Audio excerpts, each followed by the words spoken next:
नाबालिग ने वहशी की तरह किया हत्याकांड। 17 साल के यूसुफ पर चाकू से लगातार किए 50 वार, बुरी तरह घायल करके लात मारी और गली में घसीटा।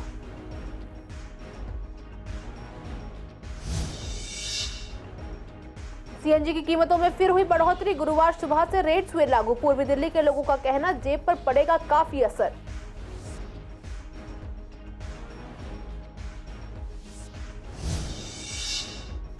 प्राइवेट स्कूलों में एडमिशन शुरू, पेरेंट्स करवा रहे हैं रजिस्ट्रेशन। 12 जनवरी को निकाली जाएगी पहली लिस्ट।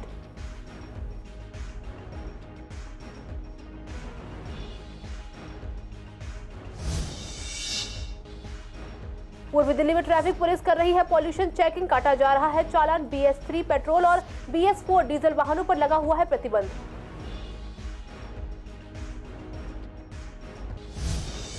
पूर्वी दिल्ली के मंदिरों में की गई तुलसी पूजा। माता जी को पहनाए गए सुंदर वस्त्र, चुनरी उठाकर किया गया श्रृंगार।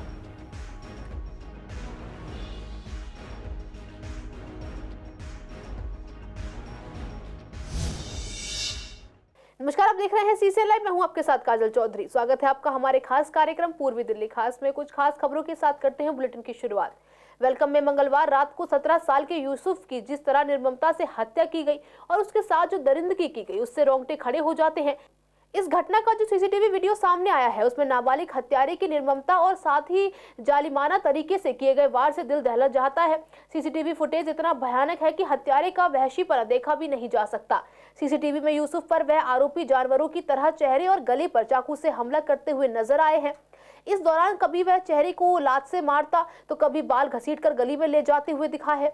इस दौरान वह नाचते हुए मोहल्ले वालों को ललकार भी रहा था। घटना के दौरान किसी ने भी यूसुफ को बचाने का प्रयास नहीं किया। कुछ दरवाजे खुलते हैं लेकिन फिर बंद हो जाते हैं।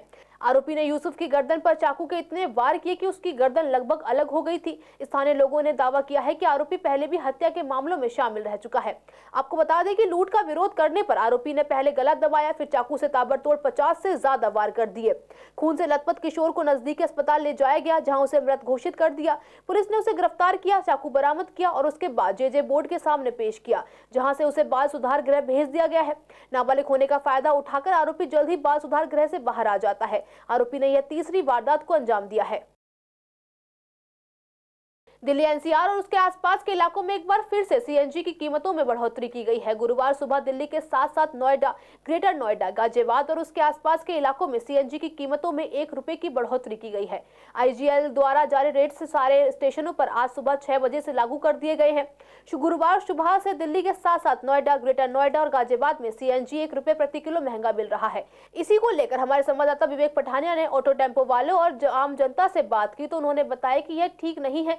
एक तरफ प्रदूषण को रोकने के लिए CNG को आगे लाया जा रहा है और दूसरी ओर उसको महंगा किया जा रहा है। उनका कहना है कि इससे उनकी जेब पर काफी असर पड़ेगा। डेफिनेटली तो 100% है, तो मार्जिन में थोड़ा बहुत तो फर्क आएगा जरूर। जो भाड़ा में 1100 का 1000 रुपये का मिल रहा है, उसमें कटौती तो होगी 8 से 10 रुपये की हमारी। इसमें क्या कह सकते हैं, तो गवर्नमेंट को सोचना चाहिए इस चीज़ को। तो भाई व्हीकल्स हैं, आएंगे तो चलेंगे भी। जब कंपनी प्रोवाइड करा रही है और पब्लिक ले रही है, तो कहीं ना कहीं बॉस तो पड़ना ही पड़ना है। वो आम पब्लिक ही झेलेगी इस चीज़ को भी। अब ये पोल्यूशन है, ये होना है, फैक्ट्री वगैरह है, ये चलेंगी। अब इन्हें कब तक बंद करेंगे? 2 दिन, 4 दिन, 6 दिन, 10 दिन, 15 दिन बंद कर सकते हैं ज़्यादा। अब ये तो है नहीं कि परमानेंट बंद कर दें। परमानेंट बंद कर देंगे तो रोज़ भुखमरी ऑटोमेटिक होनी शुरू हो जाएगी। असर क्या होगा? यही होगा, 500 रुपये लेके आते थे कमा के, अब 400 चले जाएंगे घर। जो भी कोई चीज़ प्रोडक्ट महंगा होता है, डिमांड एंड सप्लाई है। डिमांड ज़्यादा होगी तो महंगी होगी कोई चीज़। आज मैं इसे खड़ा कर दूं, मेरे को तो ज़रूरत ही नहीं है। फिर CNG से अर्निंग कर रही है वो ठीक है, मगर CNG पे जो रेट बढ़ रहे हैं वो गलत है। अब CNG पे रेट आप बढ़ा रहे हो और जो पॉल्यूशन भी, आप जो पेट्रोल की गाड़ियाँ चल रही है उससे पॉल्यूशन हो रहा है। तो CNG, मेरा मानना ये है कि CNG की गाड़ी जब चलवा रहे हो आप, तो उस पर रेट ना बढ़ाया जाए। क्योंकि आप देख सकते हैं यहाँ ऑटो वालों की लाइन भी खड़ी हुई है, ऑटो चल रहे हैं, इनसे ही इनका घर का सारी चीज़ चल रही है। तो मेरा कहने का मतलब ये है कि CNG पे इस तरीके से रेट ना बढ़ाया जाए।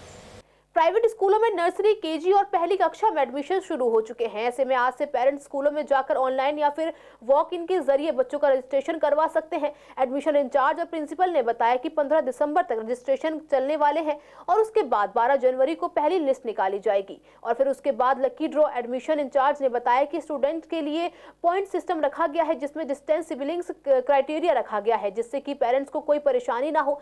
वहीं पेरेंट्स भी एक शुल्क देकर ये फॉर्म भर सकते हैं और कितने भी स्कूलों में रजिस्ट्रेशन करवा सकते हैं। Yes, see, nursery का जो हमारा process है, that is the point based system that we have started off. 100 points मिलते हैं बच्चों को, and out of this 100, like there are two criteria basically. One is the distance and another one is the sibling.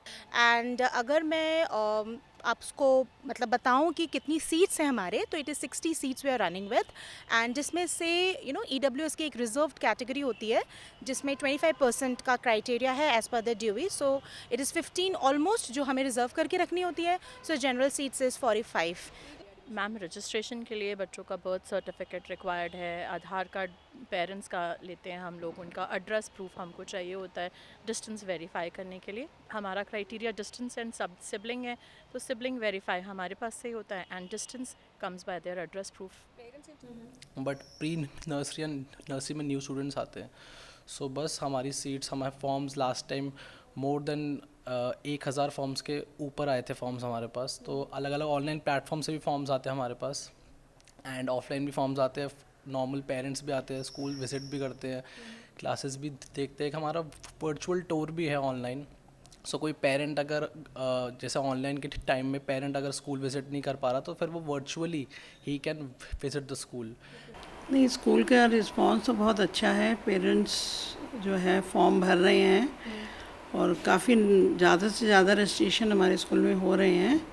हमारे school की ये quality है कि हम बच्चों की एक्सेंट, फिर्जो एक्सेंट पे ज़्यादा वर्क करते हैं। गवर्नमेंट ने बोला है, थोड़ा सा कन्फ्यूज़न चल रहा है क्योंकि स्कूल भी कुछ कंफ्यूज है, क्योंकि यूपी के कुछ स्कूल्स में वो 4+ नर्सरी में ले रहे हैं, पर अभी दिल्ली में अभी जब गवर्नमेंट की जो गाइडलाइंस है 3+ की ही आई है, पर फिर भी थोड़ा सा अभी कन्फ्यूज़न चल रहा है। और फिर ये हमारे 20 अब रजिस्ट्रेशन शुरू हो गए हैं और हमारी 20 जनवरी को फर्स्ट लिस्ट निकल रही है। दिल्ली में बिगड़ते AQI और प्रदूषण के स्तर में बढ़ोतरी ने दिल्ली क्षेत्र में कुछ वाहनों की आवाजाही को तत्काल प्रभाव से प्रतिबंधित करने के लिए graded response action plan GRAP के तीसरे चरण को लागू करने के लिए मजबूर किया है। पिछले कुछ दिनों में प्रदूषण का स्तर बढ़ने के कारण दिल्ली सरकार ने गुरुवार को अगली सूचना तक शहर में BS3 पेट्रोल और BS4 डीजल वाहनों पर प्रतिबंध लगाने का ऐलान किया है।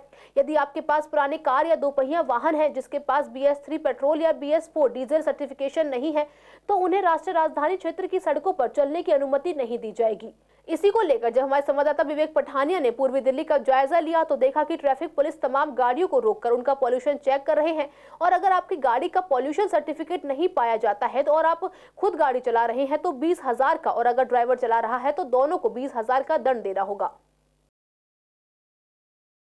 देव उठावनी के दिन तुलसी विवाह के साथ ही शादियों के शुभ मुहूर्त शुरू हो जाते हैं। ऐसे में मंदिरों में जगह जगह तुलसी जी की पूजा की जाती है और तुलसी और सहेली ग्राम का विवाह करवाया जाता है। ऐसे में पूर्वी दिल्ली के मंदिरों में आज तुलसी जी की पूजा की गई और उन्हें सुंदर वस्त्र पहनाए गए। साथ ही महिलाओं ने माता जी को चुनरी उड़ाकर उनका श्रृंगार भी किया। तुलसा जी की सालेग्राम से शादी करवा करके वो तुलसी विवाह मनाया जाता है। हाँ जी, पूरा 16 श्रृंगार होते हैं, पूरा अच्छे से तैयार करते हैं तुलसी माता को। जी हाँ, आज देवउठान एकादशी है और इसको प्रबोधिनी एकादशी कहा जाता है। आज के दिन तुलसा जी की शादी करना, तुलसा जी की परिक्रमा लगाना बहुत ही ज़्यादा पुण्यकारी होता है। भगवान जब करवट लेते हैं या सोते हैं या जब जागते हैं, उस दिन का किया हुआ थोड़ा सा भी पुण्य बहुत ज़्यादा फल दिया करता है। तो इसीलिए आज सभी मंदिरों में जगह जगह तुलसा जी की शादी का उत्सव मनाया जा रहा है। इसमें पूरा 1650 से पूजन का विधान होता है। फिर क्षेत्र के सभी लोग इकट्ठे होते हैं, कन्यादान का संकल्प लेते हैं। जैसे एक वर और कन्या की शादी कराई जाती है, वैसे ही शालिग्राम भगवान की और तुलसा जी की विधि के साथ में शादी होती है। उनके थाना सीमापुरी क्रैक टीम द्वारा 2 सक्रिय लुटेरों को पकड़ा गया है। उनके पास से मोबाइल फोन और 2 सर्जिकल ब्लेड बरामद किए गए हैं।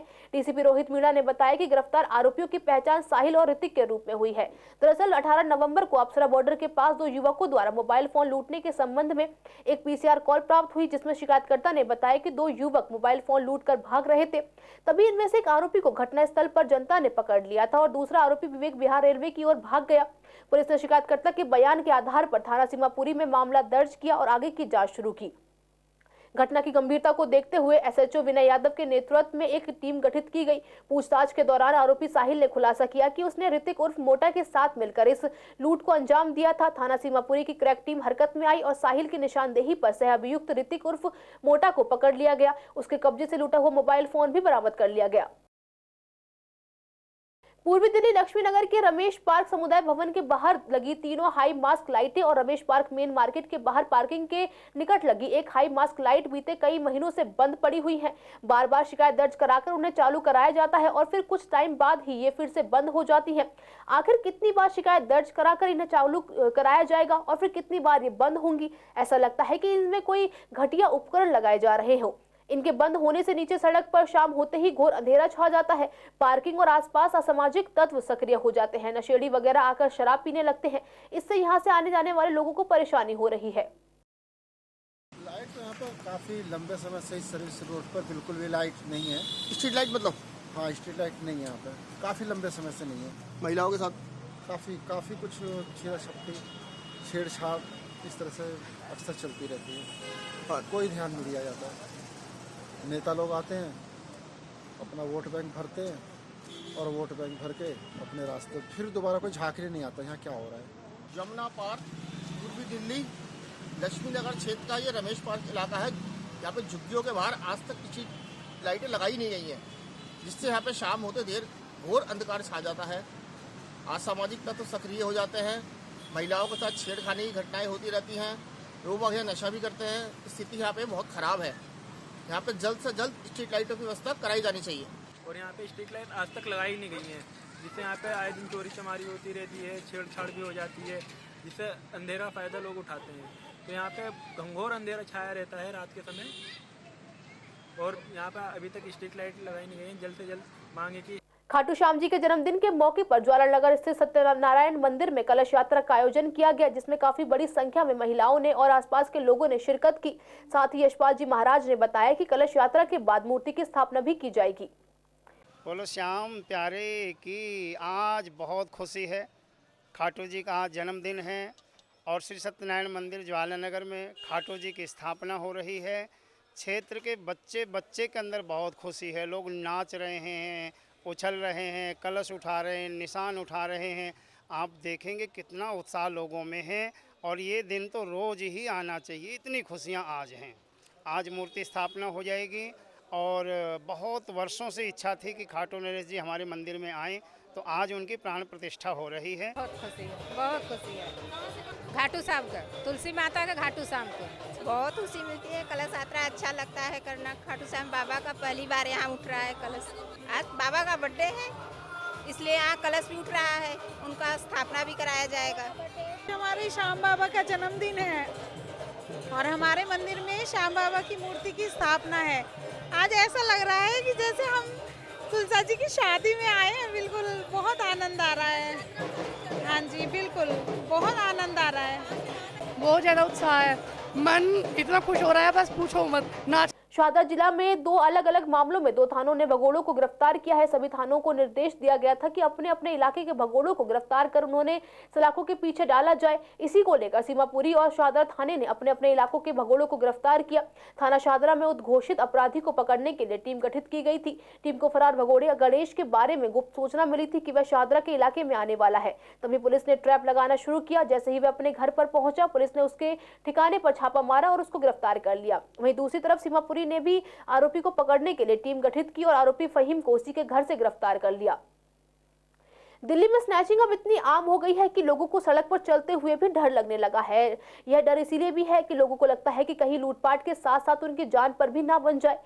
जाफराबाद में सिर्फ 350 रुपए के लिए हुआ कत्ल आपने देखा ही है। अब आपको दिलशाद गार्डन की घटना का सीसीटीवी फुटेज दिखाते हैं। दिलशाद गार्डन एल पॉकेट में एक महिला से उसका फोन लूटकर बदमाश फरार हो गया। इस दौरान बदमाश ने महिला को सड़क पर गिरा दिया। गनीमत रही कि कोई गंभीर चोट नहीं आई। आपको बता दें कि इस तरह की कई घटनाएं हो चुकी हैं जब किसी महिला के हाथ से मोबाइल या गले से चेन छीनने वाले बदमाश ने महिला को सड़क पर गिरा दिया और उसके बाद महिला को भयंकर चोट भी आई। पिछले दिनों ऐसे ही एक घटना में क्रॉस रिवर मॉल के पास महिला को अपनी जान से भी हाथ धोना पड़ा है। लुटेरों के इस दुस्साहस को देखते हुए महिलाओं ने अब सोने के जेवर पहनने तो बंद कर ही दिए हैं, लेकिन जिस तरह से खुलेआम लूटपाट हो रही है उसे देखकर लगता है कि लोगों के लिए मोबाइल फोन लेकर चलना भी खतरे से खाली नहीं है। आज के लिए इस बुलेटिन में बस इतना ही। हर रोज ऐसी नई खबरें देखने के लिए देखते रहिए CCN लाइव। नमस्कार।